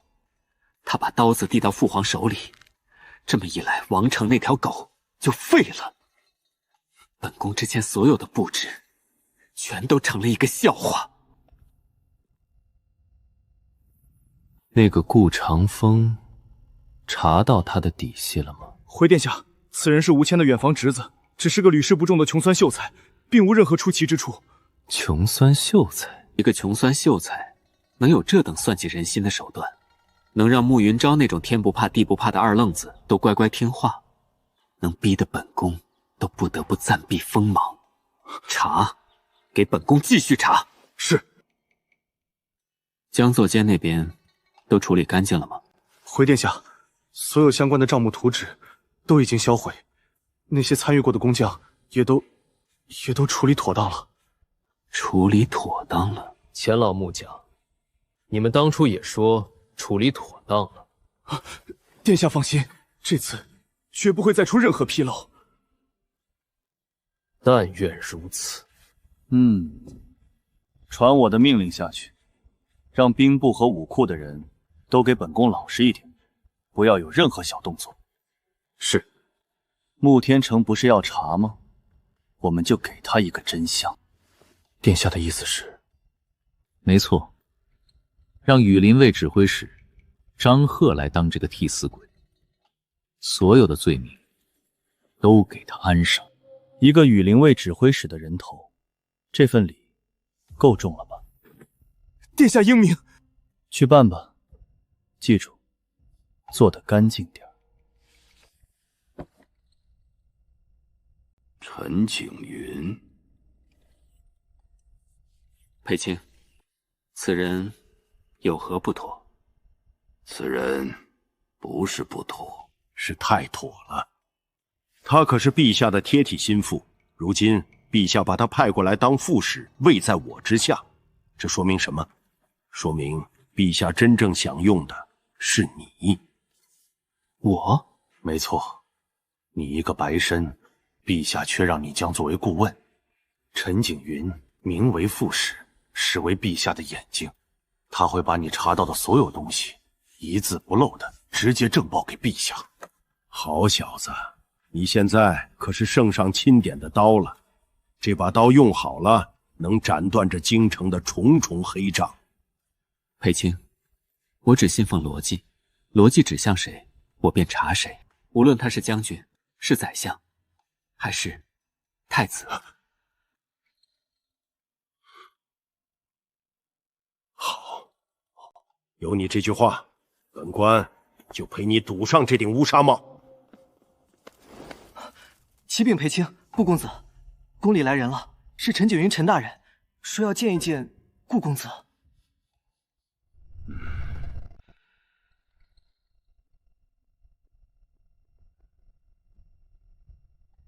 你就是顾长风？草民顾长风，见过陈大人。不必多礼。陛下让我来，只问你一句话：这案子你打算从何处查起？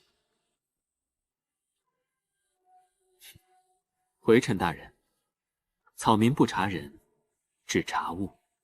哦，查什么物？查一根木头和一颗牙。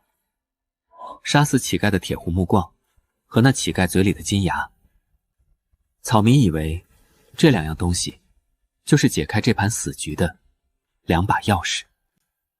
好，那第一站去哪儿？将座间，铁甲木源自军中，虎爪手甲亦是军中利器，而能打造这些东西的地方，只有将座间。好，就去将座间。我倒要看看是哪个大胆的狗贼，敢在天子脚下私造兵器。顾长风，你这把刀够快，本官就喜欢快刀。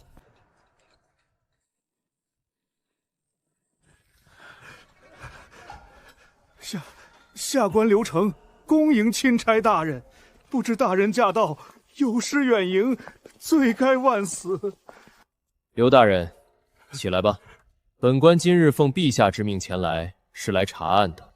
是，不知大人想查些什么，下官一定全力配合。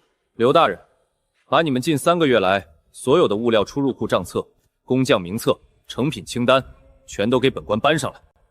大人，账册乃是军中机密，按规定是不能外泄的。怎么，刘大人是觉得本官这身钦差的官服是假的？下官不敢，下官去办，这就去办。这么多账册，如山如海，从何查起？不急，账册是死的，人是活的。刘大人，我只问你几个问题，你如实回答。是。第一，将座间里谁的手艺最好？回公子的话，若说木工手艺，当属鲁工房的钱老。钱老？对，钱开山，他家祖上就是鲁班门的大师。不过他年纪大了，这几年已经不怎么亲自么手了，只带几个徒弟。把他所有徒弟的名单给我。是。第2个问题，近3个月，军器局可曾入库过一批铁行木？铁行木，这个下官平日只总管全局，这些物料入库的细节都是下面的人在办，下官得查查账。那就去查。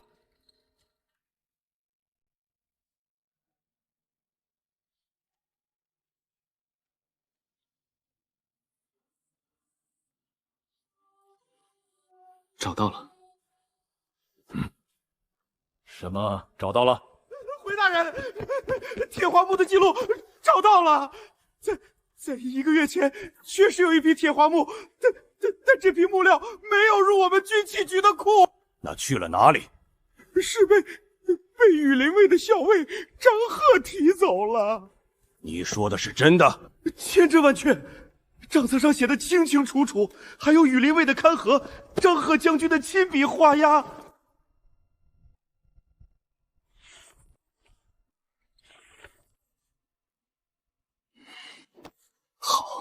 好一个张贺，竟敢监守自盗，盗用军资，还敢嫁祸东宫！来人，立刻去羽林卫衙门，将张贺给本官。大人，且慢，你这是何意？顾公子，这有什么问题吗？问题很大。刘大人，你刚才说这本账册是从库房里找出来的？是的。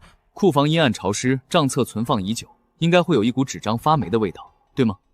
对。可这本账册，它非但没有霉味，反而有一股淡淡的墨香。这说明什么？说明有人提前伪造了这本账册，给我们准备了这么一个完美的证据。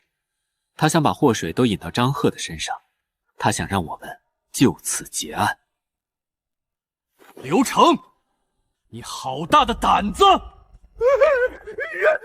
枉啊，钦差大人，我冤枉啊！这账册确实是刚刚才从库房里搬出来的。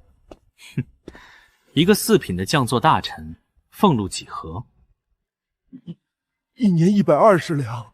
120两。刘大人，你这一身的行头，怕是就不止120两了吧？单凭你的俸禄，养得起你这么大的家业吗？你不用说，我替你说。有人给了你一大笔钱，让你准备好这本假账册，让你把我们引向张贺，而你的任务就是演好这个忠心又糊涂的将座大臣。我说的对吗？我说，我全都说。这账册确实是假的，是昨天深夜一个蒙面人送到我府上的，他还给了我一张1000两的银票。他说只要我今天把钦差大人的注意力引到张贺身上，事成之后还有重谢。他还说这是太子殿下的意思。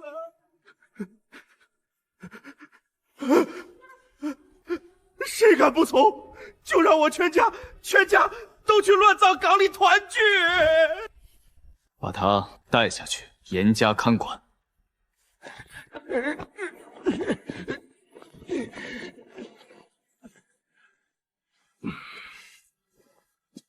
顾公子，现在该怎么办？线索又断了。谁说线索断了？敌人想让我们看到什么，我们就偏不看什么。他不想让我们看到的，才是我们真正要找的。王通和赵四，也是敌人故意留给我们的一个陷阱。王通和赵四这条线，查下去，会是另一个被他们精心包装好的替死鬼。那我们现在是查还是不查？查，当然要查。他既然给我们设了套，我们就钻进去。不过，不是按照他设计好的路子走。你们看，李三是钱老木匠最得意的徒弟，而在这本考公录上，这个李三从不迟到早退，他不是有问题，他就是留下那3道划纹的人。来人，立刻去把这个李三给本官抓回来！大人，等等。大人，现在去抓他，只会让他身后的那个人立刻警觉。我们不能再打草惊蛇了。那你说该怎么办？我们以主顾的身份去会一会他。裴青，您府上是不是缺一套新的书架？缺，太缺了。我那书房正缺一套上好的紫檀木书架。听闻将作监的鲁孤房手艺冠绝京城，本官正想去定租一套。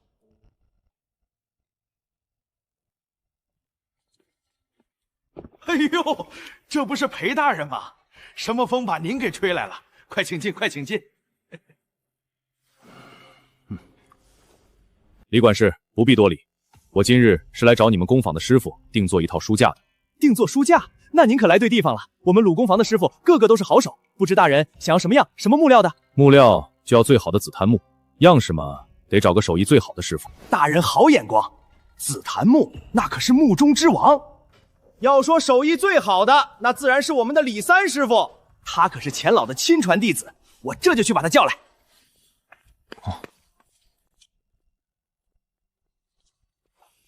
小的李三，见过裴大人，见过公子。李师傅不必多礼，我家中需要一套书架，图纸我已经画好了，想请李师傅给参谋参谋。是甘总。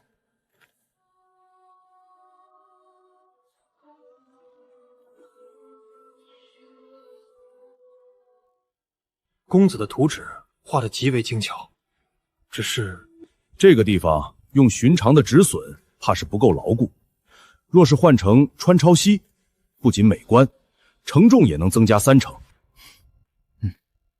李师傅果然是行家。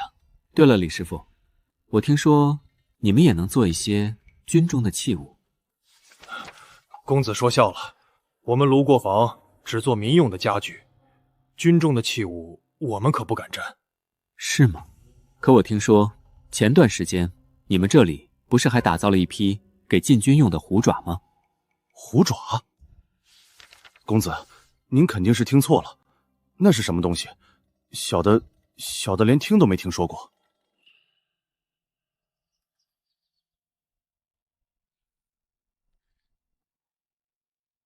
没听说过吗？那铁黄木呢？李师傅总该听说过吧？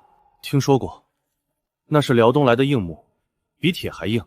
军器局那边倒是偶尔会用。心理学中，普通人在回忆真实存在的事情时，眼球会习惯性的转向上方，而他却是转向左上方。好了，这套书架就交给李师傅了，定金我会让管家送到府上。公子慢走。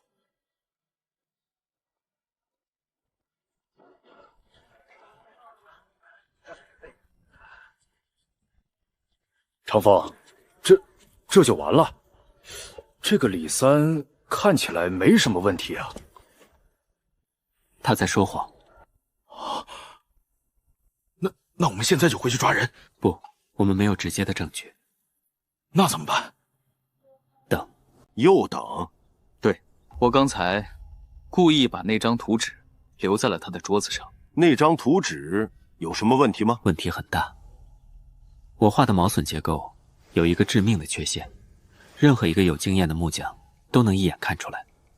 如果按照那个图纸去做，那套价值1000金的紫檀木书架会在完工后自行散架。而我刚才已经明确表示，这套书架就交给李师傅了。你想想，他现在心里在想什么？他会以为这是你故意留给他的一个陷阱。没错，他现在一定坐立不安，他心里一慌，就必然会找那个背后之人。而我们只需要在后面悄悄地跟着，看看这条蛇会钻进哪个蛇洞里。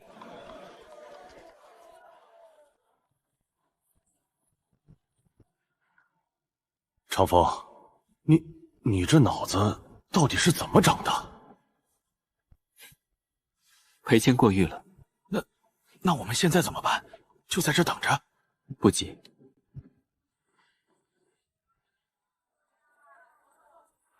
我已经让魏明安排了我们最可靠的人手，他们会散布在江作言和李三家附近。我们只看他背后那个养蛇人究竟是谁。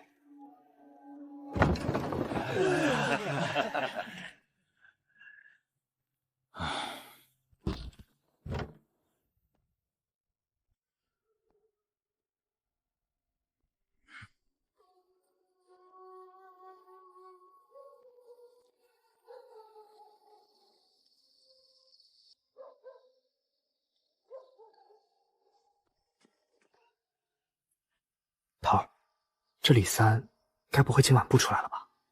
闭嘴！顾公子的判断不会错，耐心等着。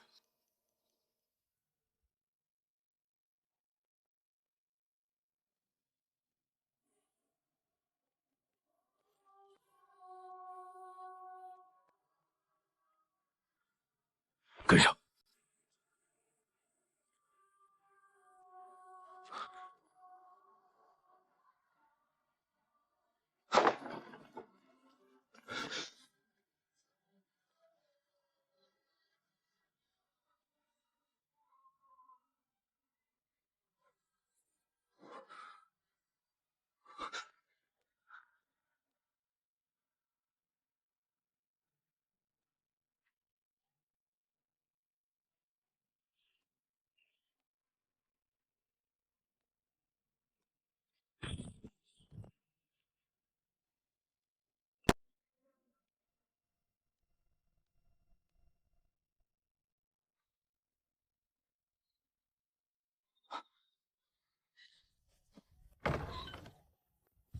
头儿，他走了。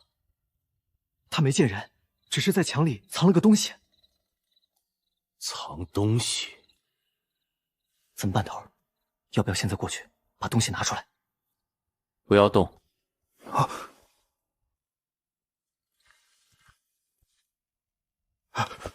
顾公子，裴兴，你们怎么来了？这么精彩的大戏，我们怎么能不来亲眼看看？长风，现在怎么办？那个李三儿已经走了，我们是等还是等？还等？等什么？万一……裴青，您想一想，如果现在我们过去取走了那封信，那条真正的养蛇人会怎么想？他会知道我们已经盯上了李三，甚至已经找到了他们的联络点，那他会立刻切断所有的联系。到时候我们再想找到他，就难如登天。可我们如果不拿，怎么知道那信里写了什么？信里写了什么不重要，我用脚趾头都能猜到，无非就是他暴露了，他被我用图纸试探了，他请求指示。重要的是，谁会来拿这封信？李三只是一条蛇。我们要做的是顺着这条蛇，找到他们的蛇窝。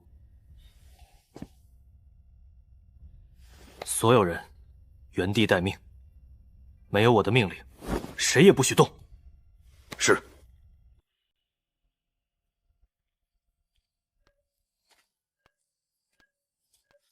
天干物燥，小心火烛。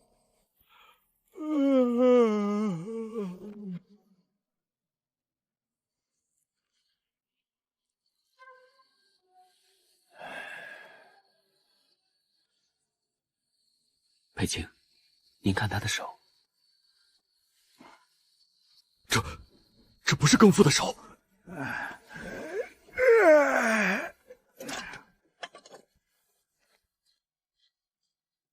他进去了，要动手吗？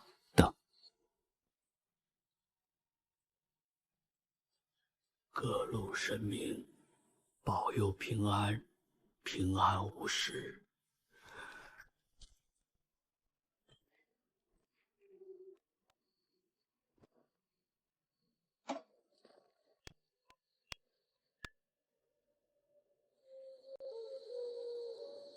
跟上他。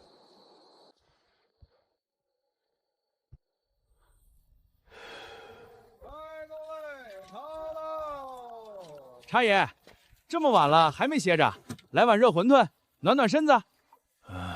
好啊。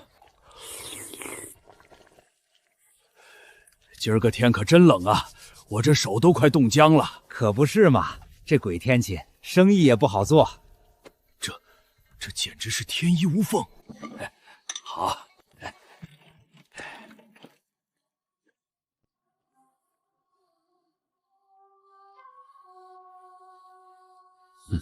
分头跟。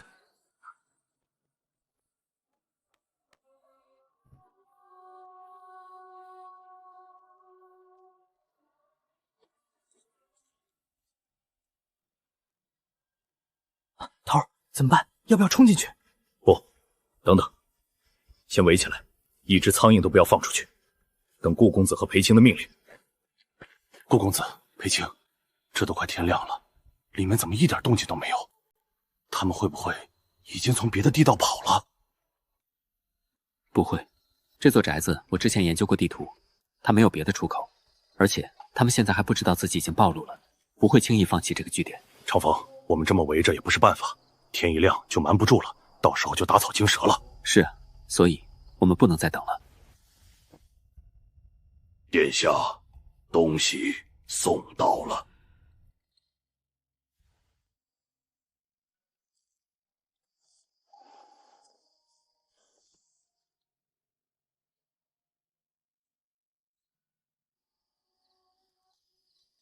顾长风，好一个顾长风，竟然敢把主意打到本宫的头上。他以为设下一个小小的陷阱，就能让本宫自乱阵脚吗？天真！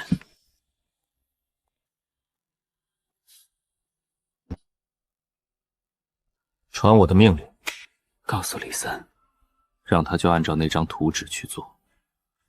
殿下，这万万不可啊！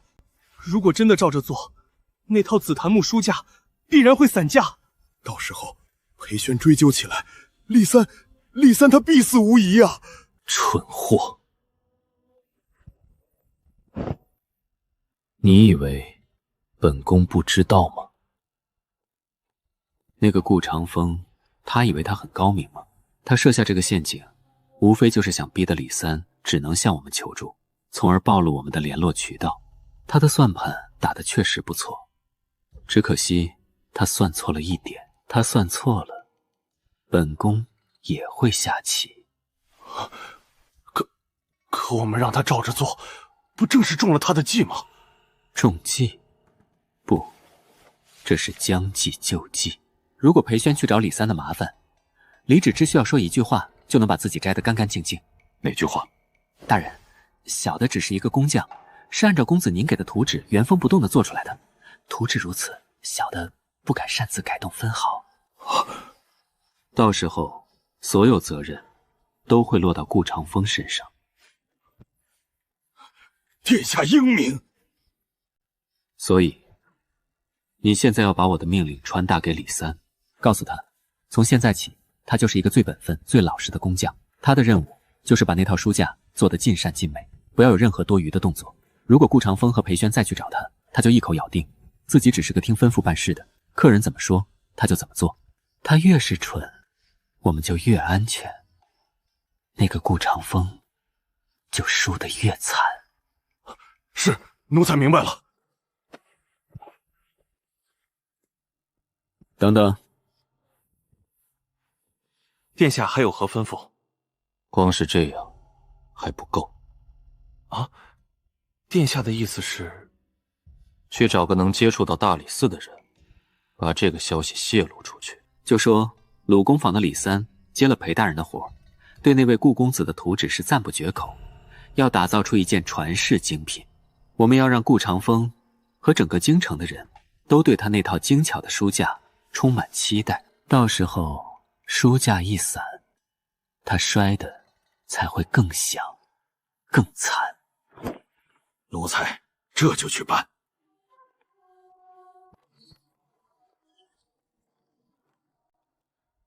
顾长风，本宫倒要看看你这把皇帝钦点的刀到底有多快，是能伤到本宫，还是会不小心把自己给玩死？啊！什么？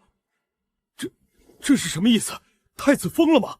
他不知道那图纸有问题？不，他知道。顾公子，太子他把您的计策全都看穿了。长风，这下麻烦了，我们的计策被他看穿了，他现在反过来给我们设了个套，我们……裴青，您不觉得这盘棋越来越有意思了吗？有意思？我们都快被人装进套子里了，这还有意思？他以为他看穿了我的计策，所以他现在很得意。他以为他已经是棋手了，但他不知道，从始至终，他都只是一颗比较大的棋子而已。那我们现在怎么办？我们再等下去也没有意义了，不如现在就冲进去把他拿下，人赃并获。不，现在冲进去，他们会承认吗？太子会说他只是深夜来探望一个臣子，那个管家会把所有的罪名都揽到自己身上。我们没有直接的证据，到时候我们不仅扳不倒他，反而会落一个构陷储君的罪名。那你说怎么办？很简单，他不是要将计就计吗？那我们就再将计就计。天快亮了，裴青，我们该回去了。回去？就这么算了？当然不是，他不是算了，我们是回去，等他送另一份大礼上门。他不是要派人去散播消息，那我们就帮他一把，让这个消息传得更快更广。长风，你葫芦里到底卖的什么药？你这么做不是正中了他的下怀吗？到时候你的脸往哪搁？我的脸不重要，重要的是，当所有人都把目光聚焦在这套书架上的时候，那条真正的毒蛇，他会觉得自己安全了。到那时，他才会露出最致命的破绽。听说了吗？大理寺那个神探顾公子亲自画了一套书架的图纸，要给裴宣裴大人做家具。真的假的？他不是个书生吗？还会木工活？何止是会，听说那图纸精巧绝伦，连鲁光坊的老师傅看了都惊为天人，说是前所未见。长风啊，我的亲侄子啊，你到底想干什么？现在全京城的人都在等着看你那套神仙书架，到时候那玩意儿一散架，咱们叔侄俩就不是身败名裂了。叔父，稍安勿躁。茶凉了，再续一杯。还喝茶？我这心都快烧成灰了。你跟我说句实话，你到底想怎么收场？为什么要收场？啊，叔父，您想一想，现在太子是不是觉得他的计策已经成功了？是啊，他现在估计在东宫偷着乐呢。他是不是觉得我顾长风已经是一个不足为虑的蠢货了？是啊，那他现在最想做的事情是什么？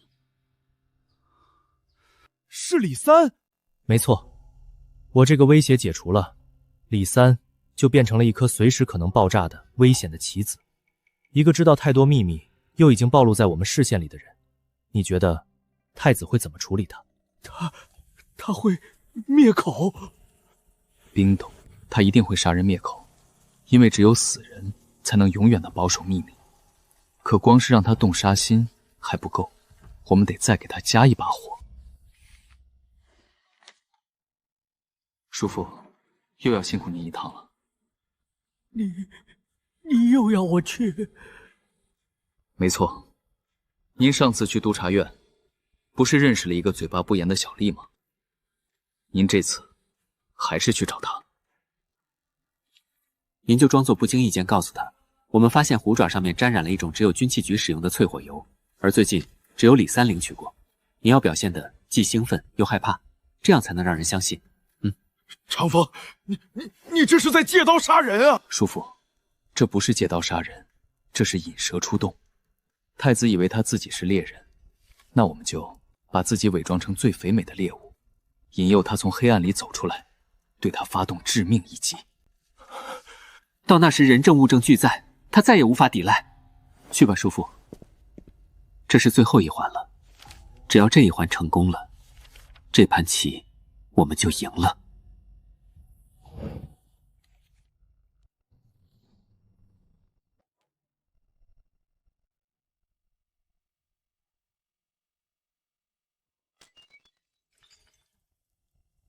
废物，一群废物！顾长风，又是顾长风，他怎么敢？本宫已经设下了书架之计，他马上就要身败名裂了，他为什么还在查？他从哪里查到的淬火油？殿下息怒，这也许是顾长风虚张声势，故意放出来的假消息，想诈我们呢。假消息？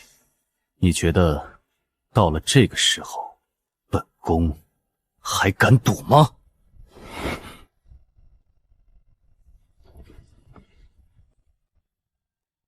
传令下去，让尹六动手。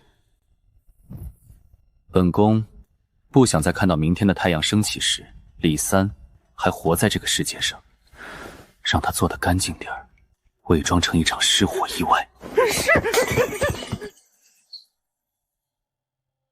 顾长风，这是你逼我的，你毁了本宫的棋局，那本宫就只能掀了这张棋盘。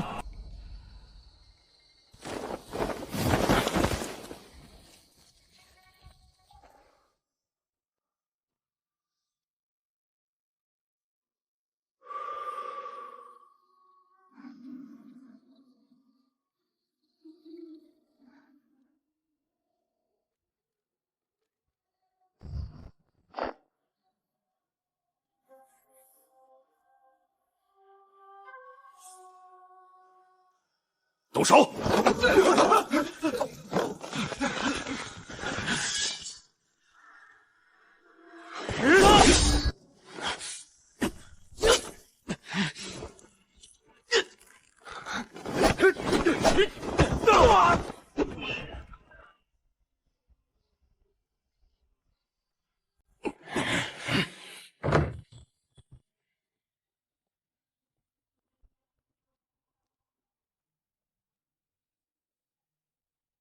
你好，尹六，我们终于见面了。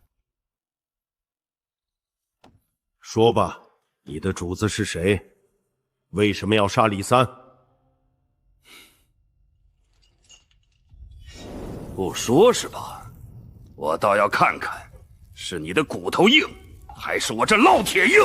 等等，裴青，陈大人，对付这种人，酷刑是没用的。他们从被选中的那一天起，就已经把生死置之度外了。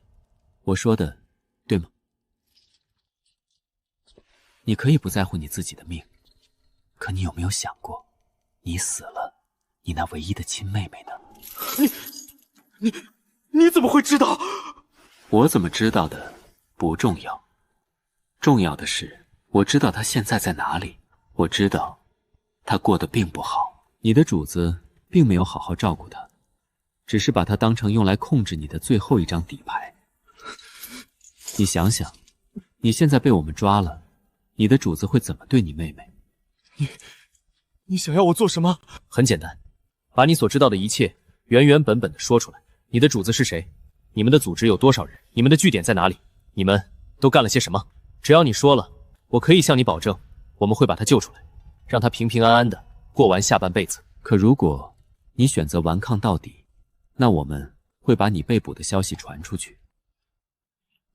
到时候你的主子会怎么做？我想你比我更清楚。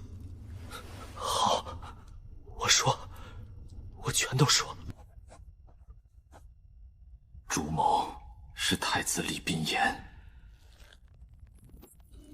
我是东宫卫影子部队的统领之一。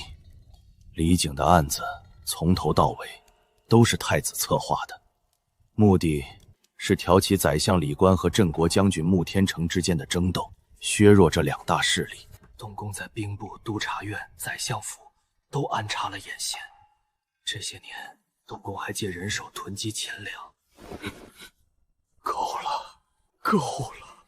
啊，长风，现在该怎么办？我们是奉皇命查案的钦差，现在所有的证据都指向了太子，那我们就把这份证据原封不动的呈给唯一能做决断的人。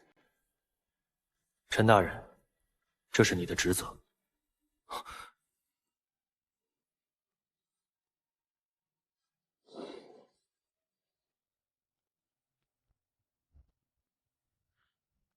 我明白了，裴青、顾公子，这里就交给你们了。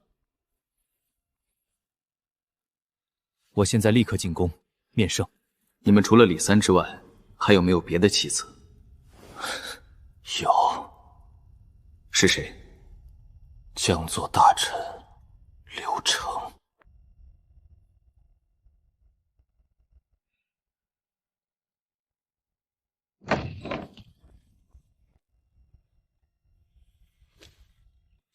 陈景云叩见陛下。臣有罪，臣查到了一些大逆不道之事，不敢擅专，特来请陛下圣裁。起来说话。臣不敢。朕让你起来。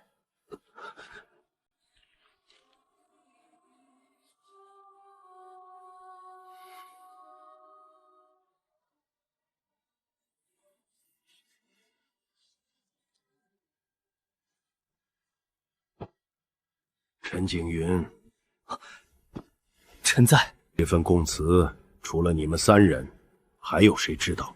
回陛下，此事只有臣、大理寺卿裴宣以及大理寺顾问顾长风3人知晓。顾长风，他似乎总能给朕带来一些惊喜。陈景云，你信吗？朕问你，你信还是不信？臣信。朕也信。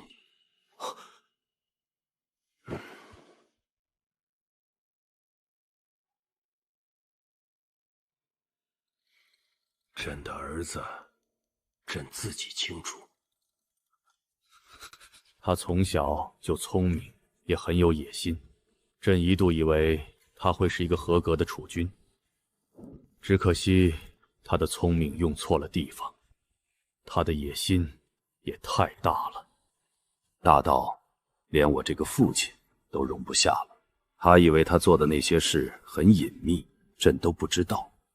他太小看朕，也太高估他自己了。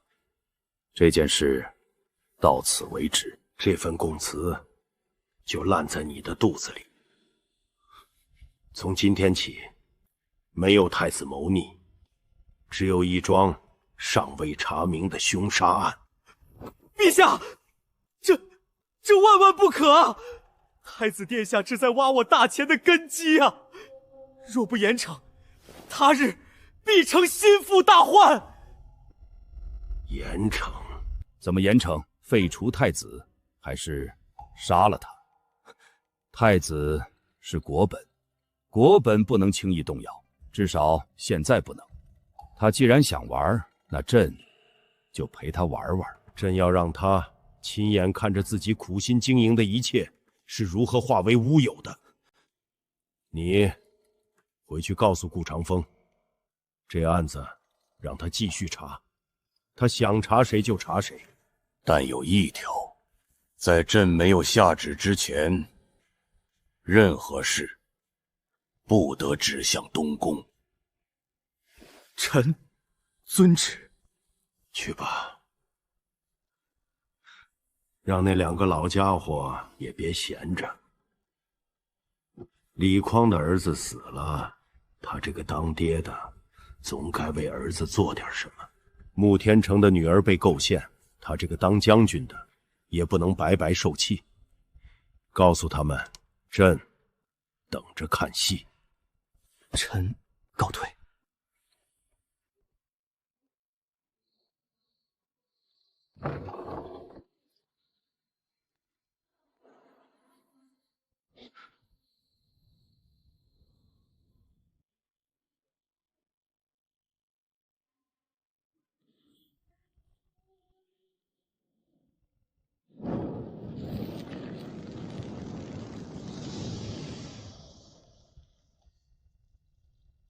来人！陛下。宣，将作大臣刘成、户部侍郎王简仆、兵部主事孙志立刻进宫。朕要在天亮之前见到他们。奴才遵旨。长风啊，你说陛下会怎么处置？不知道。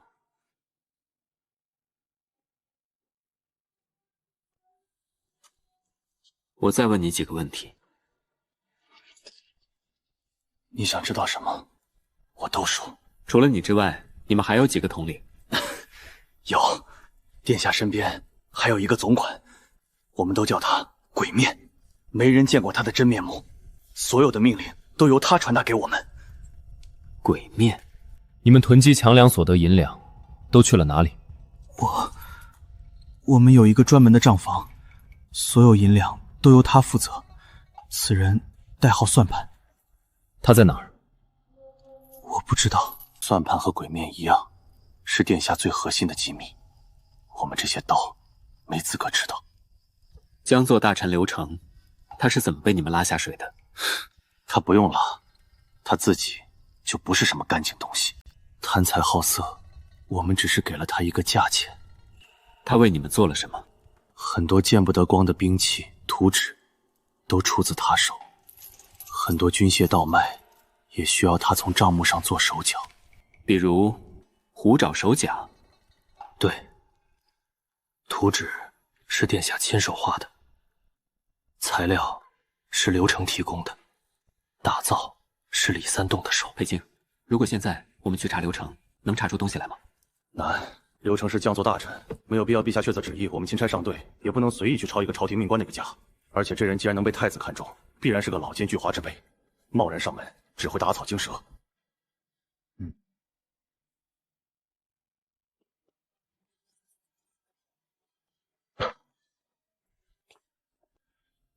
陛下，陛下有旨。陛下怎么说？陛下说，这案子继续查。什么？陛下还说，逻辑指向谁，就把谁揪出来。但是在没有圣旨之前，任何事不得指向东宫。陛下不是要包庇太子，他是要亲手把太子所有的爪牙都给拔掉。陛下有旨，命钦差卫队即刻查封将作监，缉拿将作大臣刘成，并查抄其府邸。所有缴获人犯直接交由钦差卫队审理，任何人不得干涉。